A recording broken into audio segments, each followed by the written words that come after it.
اعوذ باللہ من الشیطان الرجیم بسم اللہ الرحمن الرحیم۔ کیا حال ہے کلاس؟ ٹھیک ہے آپ سب؟ امید ہے مجھے کہ آپ لوگوں نے لاسٹ لیکچر دیکھ لیا ہوگا بیٹا، اور اس کو پڑھ اور سمجھ لیا ہوگا۔ اس حوالے سے اگر آپ کا کوئی بھی کویشچن ہے آپ اس کو پوچھ سکتے ہیں، ٹھیک ہے بیٹا؟ اپنے واٹس ایپ والے گروپ میں بھی پوچھ سکتے ہیں۔ آج بھی ہم ایک حدیث لیں گے اور اس کو مکمل کریں گے ترجمہ اور تشریح کے ساتھ بیٹا، ٹھیک ہے بیٹا؟ اس سے پہلے ہم 5 رکوع اور 7 حدیث مکمل کر چکے ہیں۔ اس ہفتے کا یہ آخری لیکچر ہے اور انشاءاللہ آج ہم حدیث نمبر 8 جو ہے وہ مکمل کریں گے، ٹھیک ہے بیٹا؟ آج ہمارا لیکچر نمبر 17 ہے اور حدیث جو ہم شروع کریں گے وہ آپ کے سلیبس کی حدیث نمبر 8 ہے، ٹھیک ہے بیٹا؟ اور یہ آپ کی کتاب کا صفحہ نمبر 276 ہے، آپ وہاں 275 آپ اس کو وہاں جا کر بھی دیکھ سکتے ہیں۔ آسان حدیث ہے اپنے مفہوم اور مطلب کے اعتبار سے، اور الفاظ بھی ایسے ہیں جن سے آپ پہلے سے فیملیئر ہیں، ٹھیک ہے بیٹا؟ جس کو آپ سمجھ سکتے ہیں، جس کو آپ خود سے بھی پڑھ سکتے ہیں۔ وہ الفاظ ہیں جو بار بار عربک زبان میں ریپیٹ ہوتے ہیں، ٹھیک ہے؟ اور جن سے آپ پہلے سے فیملیئر۔ اعوذ باللہ من الشیطان الرجیم بسم اللہ الرحمن الرحیم۔ قال، آپ کے پاس اس حدیث کے راوی بھی موجود ہیں کتاب میں پیج نمبر 278 پہ۔ بنیادی طور پہ یہ ارکان اسلام کے بارے میں، اور ہم اس کو پہلے بھی ارکان اسلام کو ڈسکس کر چکے ہیں بہت جگہ، ٹھیک ہے؟ آپ کی کتاب میں راوی بھی موجود ہے۔ راوی وہ شخص ہوتا ہے جو حدیث کو روایت کرتا ہے۔ ان ابی عبداللہ بن عمر رضی اللہ عنہ، عبداللہ بن عمر رضی اللہ عنہ سے روایت ہے، عمر رضی اللہ عنہ کے یہ بیٹے ہیں، ٹھیک ہے بیٹا؟ عبداللہ بن عمر رضی اللہ عنہ سے روایت ہے ان رسول اللہ صلی اللہ علیہ وسلم کہ بے شک رسول صلی اللہ علیہ وسلم قال فرمایا، قال صلی اللہ علیہ وسلم رسول اللہ صلی اللہ علیہ وسلم نے فرمایا، امرتو مجھے حکم دیا گیا، ان اقاتل الناس کہ میں لوگوں سے لڑوں، میں لوگوں سے جہاد کروں، حتی یہاں تک کہ یشہدوا وہ گواہی دینے لگیں، اللہ الہ الا اللہ اس بات کی کہ اللہ کے سوا کوئی معبود نہیں، وان محمد رسول اللہ اور یہ کہ محمد صلی اللہ علیہ وسلم اللہ کے رسول ہیں، اور یقیم الصلاۃ اور یہ کہ وہ نماز قائم کرنے لگے،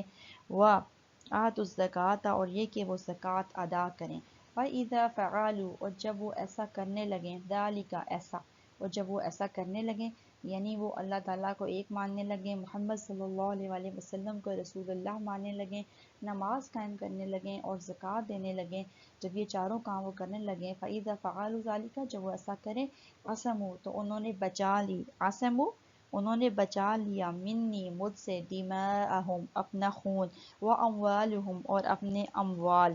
الا بحق الاسلام سوائے جہاں اسلام کا حق ہو، مگر اسلام کے حق کے ساتھ، وحسابہم علی اللہ اور ان کا حساب اللہ کے ذمہ ہے۔ یہ بھی بیٹا وہ روایت ہے جو بخاری اور مسلم دونوں نے روایت کی، اور یہ صحیح بخاری صحیح مسلم دونوں میں موجود ہے، اس لیے یہ روایت بھی متفق علیہ روایت ہے، ٹھیک ہے؟ میں ایک بار آپ کے سامنے با محاورہ ترجمہ کر دیتی ہوں۔ اس میں جو حدیث کا یہ حصہ ہے نا، الا بحق الاسلام، یہ بہت امپورٹنٹ ہے، سوائے جہاں اسلام کا حق آ جائے، یہ آپ کے پیپر کے پوائنٹ آف ویو سے بہت امپورٹنٹ ہے، یہ آپ کے لیے سمجھنا بہت امپورٹنٹ ہے، ٹھیک ہو گیا بیٹا؟ بسم اللہ الرحمن الرحیم۔ نبی صلی اللہ علیہ وسلم نے فرمایا، مجھے حکم دیا گیا، امرتو مجھے حکم دیا گیا، مجھے حکم دیا گیا ہے کہ میں لوگوں سے لڑوں یہاں تک کہ وہ گواہی دے دیں کہ اللہ کے سوا کوئی معبود نہیں اور محمد صلی اللہ علیہ وسلم اللہ کے رسول ہیں، اور نماز قائم کرنے لگیں اور زکوٰۃ دینے لگیں، اور جب وہ ایسا کرنے لگیں تو انہوں نے مجھ سے اپنے خون اور اپنے اموال یعنی اپنا مال اور اپنی جانیں محفوظ کر لی، سوائے جہاں اسلام کا حق آ جائے، وحسابہم علی اللہ اور ان کا حساب کتاب اللہ کے ذمہ ہے، ٹھیک ہے؟ وحساب اللہ اور ان کا حساب اللہ کے ذمہ ہے۔ اس کو بخاری اور مسلم نے روایت کیا ہے، ٹھیک ہے؟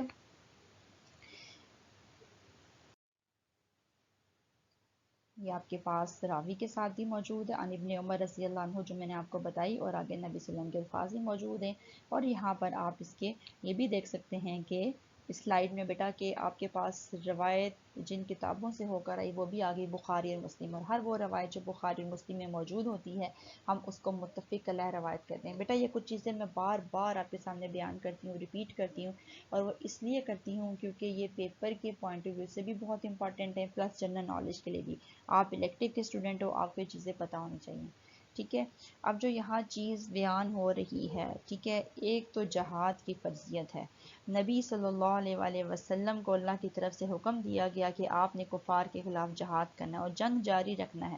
ٹھیک ہے، یہاں تک کہ وہ اللہ اور اس کے رسول کے تابع ہو جائیں، یہاں تک کہ وہ اسلام، توحید اور رسالت کے قائل ہو جائیں. ٹھیک ہے. اچھا، یہاں پر ایک بات سمجھنا بہت ضروری ہے. ٹھیک ہے، اور وہ کیا ہے، وہ آپ یہ نہ سمجھیں کہ مسلمانوں نے دیگر لوگوں کو یا نبی صلی اللہ علیہ وسلم نے لوگوں کو زبردستی مسلمان کرنا تھا. ایسا نہیں ہے، بلکہ جو بات یہاں آپ جانتے ہیں کہ اسلام کا اصول ہے لا اکراہ فی الدین، اسلام میں جبر نہیں ہے، اسلام میں زبردستی نہیں ہے. تو وہ یہی ہے بیٹا کہ ہم نے کسی کو بھی اسلام لانے کے لیے مجبور نہیں کرنا، لیکن جو آپ پہ کرنے کا کام ہے کہ آپ نے ان تک پہنچا دینا ہے کہ اللہ کے سوا کوئی معبود نہیں ہے، محمد صلی اللہ علیہ وسلم اللہ کے رسول ہیں. ٹھیک ہے، اور یہ کہ نماز فرض ہے اور یہ کہ زکوٰۃ ادا کرنی ہے. ٹھیک ہے، یعنی آپ نے ایک چیز ان تک پہنچا دینی ہے، ورنہ ہم نے کبھی بھی ایسا نہیں کرنا. اسلام کوئی ایسا ظالم اور جابر دین نہیں ہے کہ وہ کہے گا چلو بھائی تلوار پکڑو اور سب کو زبردستی مسلمان کرنا شروع کر دو. یہ مطلب نہیں ہے. ٹھیک ہے، بلکہ کیا مطلب ہے یہاں پر کہ ان کو زبردستی مسلمان نہ بنایا جائے. اور ہم دیکھتے ہیں کہ ہماری پوری ہسٹری میں کبھی بھی ایسا نہیں ہوا کہ کسی بھی مسلمان ریاست میں یا مسلمانوں کو یا غیر مسلموں کو زبردستی مسلمان بنایا گیا ہو. بلکہ آپ اسلامی ریاست کے اندر دیکھیں، آپ عمر رضی اللہ عنہ کو پڑھ کر آئے ہیں، آپ فرسٹ ٹرم میں غیر مسلموں کے حقوق پڑھ کے ہیں، تو آپ جانتے ہیں کہ مسلمان رہنماؤں نے، حکمرانوں نے ہمیشہ جو ان کی رعایا تھی، ذمہ تھے جو غیر مسلم ان کی ریاست میں، ان کے حقوق کو ادا کیا ہے. ٹھیک ہے، اور ان کے ساتھ اس طرح کا معاملہ نہیں کیا، ان کو مذہبی، معاشرتی ہر طرح کی آزادی فراہم کی. یہاں یہ سمجھنا ضروری ہے کہ اگر مسلمانوں کے اوپر کفار حملہ آور ہو جاتے ہیں تو پھر آپ نے ایسا نہیں کرنا کہ اچھا جی اب تو جیسے کہیں گے ویسا کرنا پڑے گا. نہیں، پھر آپ نے اپنے آپ کو ڈیفینڈ کرنے میں، اپنے آپ کو بچانے میں اور اپنے آپ کو محفوظ کرنے میں کوئی کمی نہیں چھوڑنی، پھر کوئی کوتاہی نہیں کرنی. ٹھیک ہے، اور یہ تو بہت سارے مقامات میں قرآن میں آپ کو حکم دیا گیا کہ آپ نے لڑنا ہے. جب مسلمانوں کو ان کی سرزمینوں پر امن سے نہ رہنے دیا جا رہا، اور جب ان کو اسلام کے مطابق زندگی نہ گزارنے دی جا رہی ہو، یہاں پر بھی تو یہی بات آ رہی ہے، اپنے لوگوں سے لڑنا ہے. ٹھیک ہے، یہاں تک کہ وہ گواہی دے دیں، آپ کو تو اپنے دین پہ قائم رہنے دیں، خود اگر قبول نہیں کرتے تو. ٹھیک ہے، قرآن نے کتنی جگہ آتا ہے وَقَاتِلُوهُمْ حَتَّىٰ لَا تَكُونَ فِتْنَةٌ. ٹھیک ہے، اور ان سے لڑو یہاں تک کہ فتنہ ختم ہو جائے، وَيَكُونُ الدِّينُ لِلَّهِ، اور دین اللہ کا ہو جائے.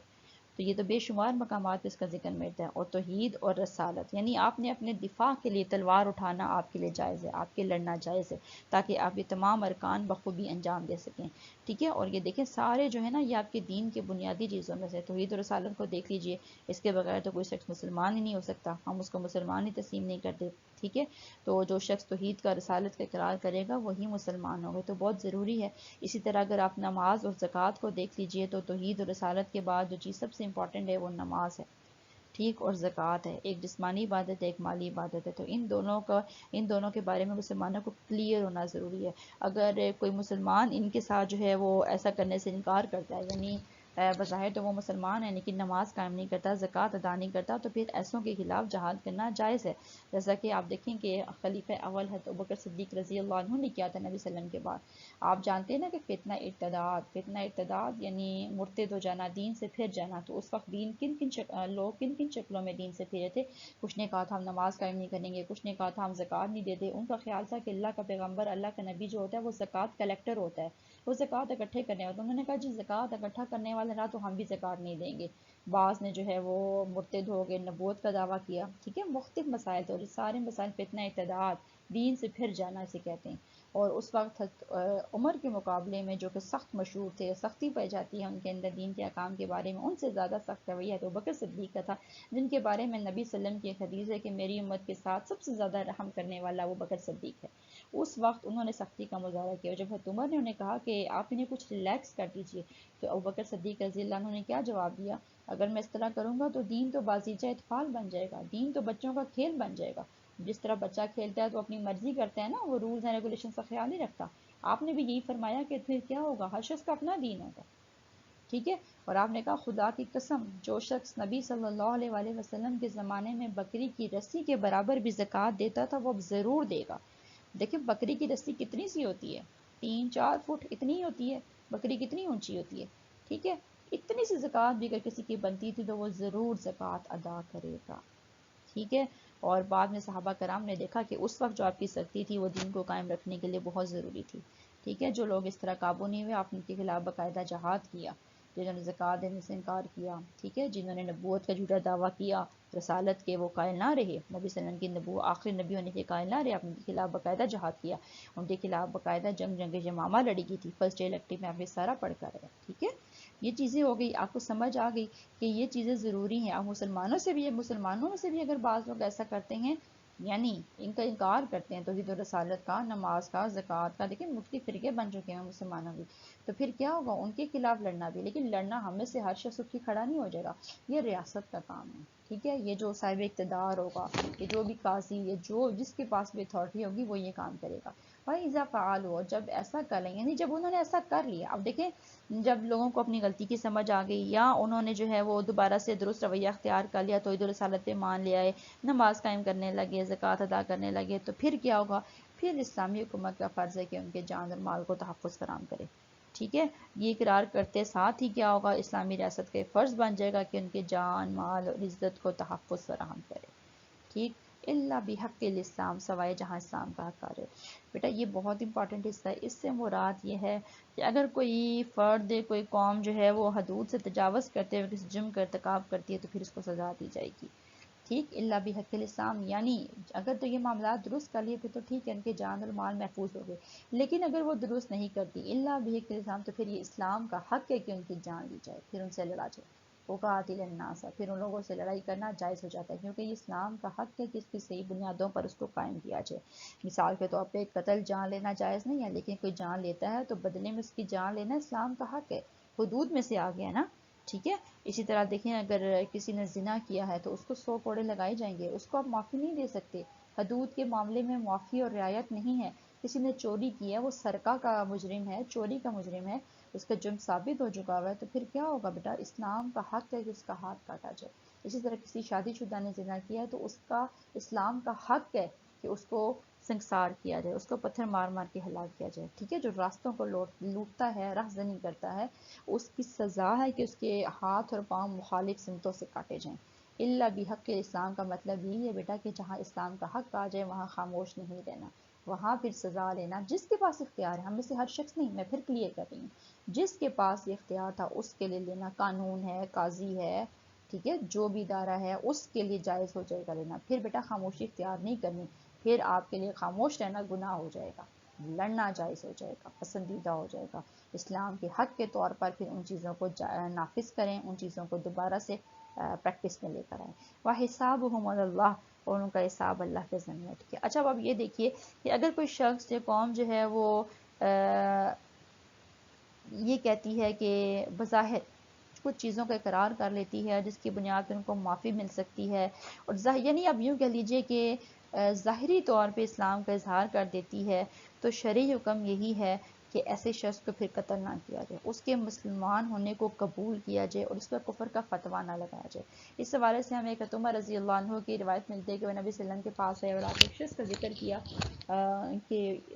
میدان جنگ میں اس شخص نے یا رسول اللہ میرے سامنے کلمہ پڑھ لیا اور کہا کہ میں تو مسلمان ہوں، لیکن وہ چونکہ کفار کی طرف سے تھا اور غالباً اس نے اپنا ایمان چھپایا ہوا تھا، لیکن حضرت عمر نے اس کا اعتبار نہیں کیا، تو نبی صلی اللہ علیہ وسلم کو بہت افسوس ہوا اور حضرت عمر نے کہا میں نے اس کو مار دیا، ٹھیک ہے، وہ جھوٹ بول رہا تھا، تو نبی صلی اللہ علیہ وسلم کہا کیا تم نے اس کے دل میں جھانک کر دیکھا، یعنی تمہیں کیا پتا اس کے دل کے اندر ایمان موجود تھا، اس نے اپنا اسلام چھپایا ہوا ہو، ٹھیک ہے، وَحِسَابُهُمْ عَلَى اللَّهِ، اور ان کا حساب اللہ کے ذمہ ہے۔ اس کا مطلب یہی ہے بیٹا کہ اگر آپ کے سامنے کوئی اسلام کا اقرار کر لیتا ہے، کوئی کہتا ہے کہ ٹھیک ہے کہ میں، ہو سکتا ہے وہ دشمن کی طرف ہو لیکن اس کا اظہار نہ کر پایا، اس کو موقع نہ ملا وہاں سے بھاگنے کا، وہاں سے نجات کو، مجبوراً ان کے ساتھ آ گیا ہو، لیکن اس کا دل اس چیز کے خلاف ہو، تو آپ نے دیکھیں ہمارے یہاں جتنے معاملات قاضی بھی نپٹاتے ہیں، عدالتیں بھی نپٹاتی ہیں، جج اور وکیل بھی نپٹاتے ہیں، وہ ظاہری قیاس کے اوپر ہوتے ہیں، وہ ظاہری شہادتوں کے اوپر ہوتے ہیں، ان میں سے ہر کوئی اٹھ کے باہر جا کے دیکھتا نہیں ہے، بلکہ کیا کرتا ہے جو چیز ان کے سامنے لا کے بیان کی جاتی ہے وہ اس کا اعتبار کرتا ہے، اور اسلام نے اس اعتبار کی اجازت دی ہے، ٹھیک ہے۔ اسی طرح اگر آپ کے سامنے آدھی کسی شخص نے اظہار کر دیا میں مسلمان ہوں، ٹھیک ہے، آپ کو وہ لگتا ہے کہ یہ تو کہیں اور سے ہے، تو اس کا اعتبار کیجئے، آپ نے اس کے اندر جھانک کے نہیں دیکھا، اس کے اوپر فتویٰ مت لگائیے کہ یہ تو کافر ہے، نہیں نہیں یہ تو انہیں کی طرف سے ہے، یہ بھی ایسا ہی ہوگا، نہیں، اس کو چھوڑ دیجئے، اس کا معاملہ یعنی اس کا حساب اللہ پر ڈال دیجئے، اگر اس نے جھوٹ بول کر اپنی جان بچائی تو یہ اور اس کا اللہ کا معاملہ ہے، لیکن دیکھیں اگر وہ سچا تھا اور آپ نے اس کی جان لے لی تو پھر آپ بھی مجرم ہو، پھر غلطی تو آپ سے بھی ہوئی، ٹھیک ہے، تو اس معاملے میں ان کی بات کا، سامنے والے کی بات کا اعتبار کیا جائے، یہ بہت ضروری ہے۔ امید ہے یہ حدیث آپ کو سمجھ آ گئی ہوگی۔ بنیادی طور پر اس میں ارکان ہیں جن سے آپ پہلے سے واقف ہیں۔ جو چیز سمجھنے والی ہے بیٹا آپ کے لیے، جو چیز نہیں ہے آپ کے لیے، وہ یہی ہے کہ اگر کوئی شخص یعنی مسلمان ہونے کے باوجود بھی نماز، روزے، زکوٰۃ اور اس کا انکار کرتا ہے تو پھر ایسوں سے لڑنا جائز ہے، ان کے خلاف جہاد کرنا جائز ہے، جیسا کہ ابوبکر صدیق رضی اللہ عنہ نے کیا، جن کے ماما جھوٹے مدعیان نبوت کے خلاف لڑی۔ اسی طرح زکوٰۃ نہ ادا کرنے والوں سے بھی آپ نے جہاد کیا، ٹھیک ہے، اور ان سے زکوٰۃ وصول کی، زکوٰۃ کے لیٹر باقاعدہ بھیجے، تو پھر کیا ہوگا، پھر ریاست کے لیے ان کی جان و مال کا احترام کرنا لازم ہو جاتا ہے، پھر آپ سے وہ محفوظ ہونے چاہیے۔ اسی طرح آپ دیکھیے ایک اور چیز کے سوائے جہاں اسلام کا حق آ جائے وہاں پھر لڑنا جائز نہیں رہتا، وہاں لڑنا، خاموش رہنا جائز نہیں رہتا، ٹھیک ہے، پھر خاموشی اختیار نہیں کرنی۔ ہاں اگر وہ ادا کر دیتے ہیں، اپنا رویہ درست کر لیتے ہیں، تو پھر آپ کے لیے جائز ہے کہ آپ ان کو چھوڑ دیجئے، لیکن اگر اسلام کا حق ہے تو پھر آپ نے نہیں چھوڑنا، اسلام کا حق پورا کرنا ہے، اس کو پورے طریقے سے نافذ کرنا ہے، ٹھیک ہے۔ اور اس کے باوجود بھی اگر کہیں پہ آپ کو ڈاؤٹ ہے یا آپ کو کہیں شک پیدا ہوتا ہے تو، اور وہ ظاہری کسی چیز کا اعتبار کر رہا ہے، تو آپ اس کے کسی بھی شخص کے ظاہر کا اعتبار کیجئے، ٹھیک ہے بیٹا۔ اور اندر سے اگر وہ جھوٹا تھا یا سچا تھا تو اس کا یہ معاملہ اللہ کے حوالے ہوگا، ٹھیک ہے، اس کا یہ معاملہ یہ معاملہ اس کے اور اللہ کے درمیان چلا جائے گا، آپ کے اندر سے نکل جائے گا، آپ نے اس کے پر ٹینشن نہیں لینی، ٹھیک ہے، اور اس کی وجہ سے اس کی جان بھی نہیں لینی، یہ بہت ضروری ہے، ٹھیک ہے۔ ایک جان کو تحفظ فراہم کرنا اسلام کے نزدیک ساری جانوں کو بچانے کے برابر ہے، تو یہاں پر یہی چیز بیان ہو رہی ہے، ٹھیک ہے۔ اور آپ اگر اپنے اس کے اوپر سوالات کو دیکھیے تو بے شمار سوالات میں سے بنتے ہیں، ٹھیک ہے۔ اپنا خون اور مال اللہ تعالیٰ سے کن لوگوں نے نبی صلی اللہ علیہ وسلم سے محفوظ کر لیا، نبی صلی اللہ علیہ وسلم کو جنگ جاری رکھنے کا کب تک حکم دیا گیا، یہ آپ جانتے ہیں، اس وقت تک حکم دیا گیا جب تک کہ لوگ نماز توحید و رسالت کی گواہی نہ دینے لگ جائیں اور نماز و زکوٰۃ کی طرف نہ آ جائیں، ٹھیک ہے۔ یہ چیزیں بہت امپورٹنٹ ہیں، چھوٹے چھوٹے عربی کے الفاظ کے بار بار دیکھا کریں، جیسے میں نے آپ کو کہا نا اللہ بحق الاسلام، آپ کو باقاعدہ آبجیکٹیو میں کوشچن آتا ہے حدیث کی روح سے اللہ بحق الاسلام سے کیا مراد ہے، سوائے جہاں اسلام کا حق آ جائے، تو آپ نے اس کی وضاحت کرنے سے مراد یہ ہے کہ ہیں جہاں پہ کوئی شخص مجرم ہے اور حدود نافذ ہوتی ہیں تو اللہ کے حق کی حیثیت سے اس حد کو نافذ کرنا مسلم حکمرانوں کے لیے لازم ہے اور اس کو وہ نافذ کریں گے، ٹھیک ہے بیٹا۔ امید ہے یہاں تک یہ آپ کو سمجھ آ گیا ہوگا، اس کو اچھی طرح پڑھ لیجئے، سمجھ لیجئے، پھر مجھے رسپونڈ دیجیے گا، آپ کی اٹینڈنس اس پہ ڈیپینڈ کرتی ہے، ٹھیک ہے بیٹا۔ جزاک اللہ خیر، السلام علیکم ورحمۃ اللہ۔